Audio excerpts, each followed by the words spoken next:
We often envy the rich, their lavish lifestyles, sprawling estates, and the freedom to do as they please. But beneath the surface, there's a truth seldom spoken, a truth the wealthy rarely admit. Today, we explore the hidden fears that plague the affluent. Not to vilify, but to understand. Because in understanding their fears, we might better comprehend our own. Wealth promises freedom. The freedom to choose, to escape, to live without constraints. But for many, wealth becomes a new kind of prison. With riches come responsibilities, expectations, and a constant fear of loss. The more you have, the more you have to lose. And that fear can be paralyzing.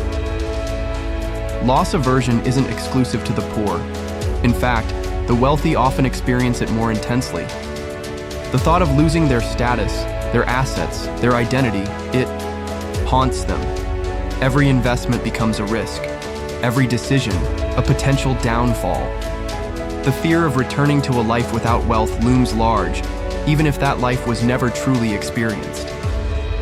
As wealth increases, so does isolation. Genuine relationships become harder to find. Are they here for me or for my money? Trust erodes.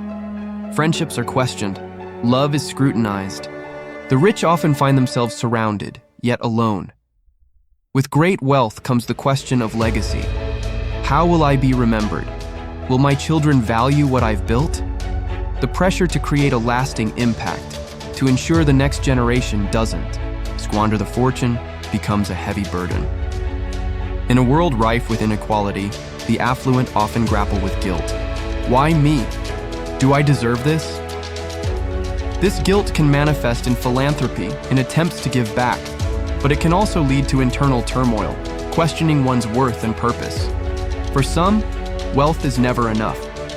There's always a higher rung, a bigger yacht, a more exclusive club. This endless pursuit can lead to burnout, to a life where satisfaction is always just out of reach. The chase becomes the purpose, and contentment remains elusive. Wealth can offer comfort, opportunities, and choices, but it doesn't exempt one from fear, from doubt, from the human experience.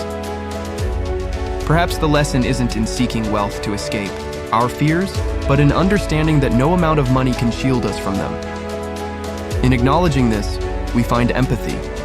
We see that rich or poor, our fears connect us, and in that connection, we find our shared humanity.